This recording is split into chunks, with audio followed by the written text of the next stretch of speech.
Last year, TikTok hit 1 billion users globally. With users ranging from Gen Z to baby boomers, it represents multiple demographics that advertisers are keen to engage with. How is TikTok enabling brands to thrive in the evolving e-commerce and retail space? With the onset of Black Friday, we dive into the future of retail with the head of retail and e-commerce business at TikTok, Mina. What we do is we collaborate with most, if not all, of the omni-channel retail and pure play e-commerce partners here in the region to help them achieve success towards their business objectives via using our platform. How can brands leverage TikTok to cater to customers in an increasingly consumerist world? I'm not sure if the world is increasingly consumerist or increasingly focused on communities. We find that today TikTok is the intersection between entertainment and between community. And brands, as long as they understand who's the right community towards fulfilling their business objective, they can definitely find those audiences on our platform. And the best way to communicate with them is via authenticity. So the first step for brands would be to understand what the communities that are relevant to their businesses are doing on our platform, what kind of content are they consuming, what kind of trends are they partaking in, and then find ways to communicate with these communities authentically without necessarily interrupting that entertaining experience via traditional kind of advertising.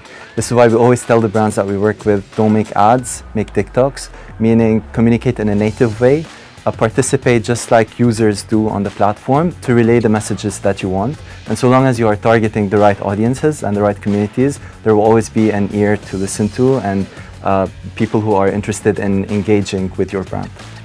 With ever-changing trends, what are some foolproof strategies that are set to work to engage with users on TikTok? So in terms of foolproof strategies, we think that balance is the name of the game. Meaning that for every brand, you need to drive the right balance between prospecting audiences and then retargeting those audiences. Specifically, if you are working in retail or e-commerce, you need to make sure that you are building awareness for your brands and driving all of the upper funnel metrics that are definitely needed. Continue engaging audiences to drive consideration, and then make sure that you also are focusing on how best to drive those conversions on the platform. So one of the things that we offer in terms of the servicing level that we have is a full suite of advertising solutions. These vary between solutions like Top View that help brands reach big, massive audiences within 24 hours on our platform in a sound-on, full-screen kind of way, as well as lower funnel solutions such as dynamic showcase ads, which help brands link their product catalogs and make sure that they are reaching the specifically right audience member with the specifically right SKU that they wish to promote to that person.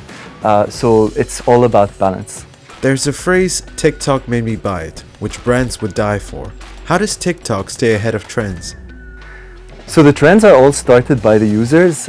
We don't take credit for starting these trends, but we make sure that we work with our partners to help them discover it via different platforms and services that we offer. But the trends are very organic and the trends are always changing. TikTok made me buy it is one that has really grown exponentially over the past year.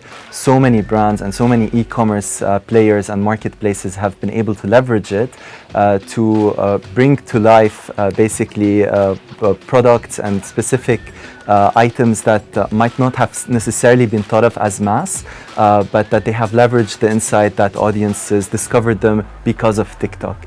And it all falls back to that joyful discovery where you are browsing, you're in a good mood because TikTok is inspiring your creativity and bringing you joy, and then you stumble upon a video with a product that you might not have known about in the past, and you end up buying it and you say, TikTok made me buy it. How has TikTok personalized its commerce offerings?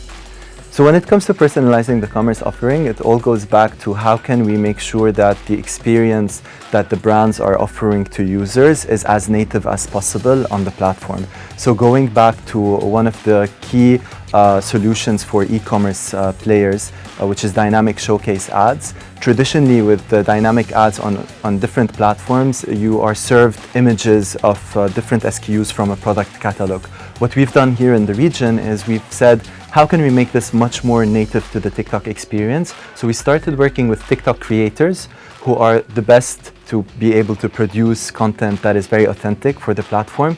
We've created video templates leveraging green screen technology, the leverage of TikTok creators, and we've made those the templates for dynamic ads so that every time a user sees an ad, it looks and feels like a very native ad, but that ad specifically has a placeholder for a product that is being pulled from a catalog. So apologies if we got a bit too technical, but we're very excited about making traditionally e-commerce solutions much more native to our platform. TikTok's retail path to purchase is not linear. How does the platform help brands get discovered? So it's true, we're finding that the traditional marketing funnel, while still applicable, is starting to become slightly outdated because the typical user journey doesn't always start with first becoming aware of a brand, then considering it, then purchasing it. We're finding that due to joyful discovery, which you find on our platform, due to being highly engaged and highly entertained on a platform like TikTok, some of the experiences that traditionally used to be pure commercial transactions are becoming more interactive experiences. So you're hyped up, you're excited about the video you're watching, TikTok makes you buy it, so you automatically buy it. And this is what we mean by sometimes the traditional funnel collapses and becomes an infinite loop, whereby you can discover something, automatically purchase it, and the loop goes on and on. And as part of helping towards this, we make sure that we not only focus on using advertising solutions, but also helping brands with their content strategies on our platform, making sure that they are aware of the insights of the relevant audiences for them, and building plans that are very much in line with what works on our platform. Again, don't make ads, make TikToks. How is TikTok preparing to leverage Black Friday? So Black Friday for us is not just the Friday, it's an entire month. We really work with our partners to help them deliver the maximum amount of sales during the intense month of November, which is very important for the retail industry. But a thing that we're very proud about that we're doing differently this year is we took a step back and kind of realized that the conversation around the future of retail has been slightly hijacked towards a narrow angle of, is the future of retail going to be physical or virtual?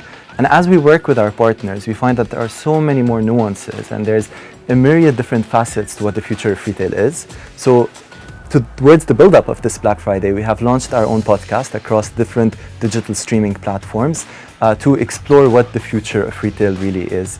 We have featured the Chief E-commerce Officer from Shalhoub Group, the CEO of Yux Net-a-Porter, the CEO of SixStreet.com. We have featured the CEO of Majid Al Futtaim Shopping Malls, Managing Director of Level Shoes, the co-founder of InstaShop, and all of them provided us completely interesting but different context around what the future of retail holds. And that for us is the richness in working with our partners. Future of retail for some is about sustainability and luxury. For others is about what are we going to do with shopping malls and these physical spaces that were traditionally only for shopping and leasing, and how do we turn them into cultural experiences. For others, it's about, is the evolution of e-commerce really quick commerce? And how can we maintain profitability while driving all deliveries under 15 minutes? For others, it's about curation within the space of luxury footwear and driving personalization at scale. So it's a super interesting topic for us. We did not want to make it limited, and that's why we thought a long-form podcast would be the right way to explore it together with our partners. Your favorite TikTok trend? So my favorite TikTok trend, I would say, is the infinite duet, because it doesn't apply only to one trend. It's a method that invites the community to build upon different videos. And for me, it's my favorite because it combines community. Really, you cannot do an infinite duet on your own. You have to build on somebody else's video. You have to duet that, and creativity. So it's the intersection of everything I love about the platform, from creativity to community, as well as commerce, because some of our partners in retail and e-commerce have been very smartly and wittily leveraging the infinite duet to make trends of their own. So I invite you to check it out. One of the most popular infinite duets is Happy Star Wars Day, everyone. So check it out if you're interested. I think it's really cool.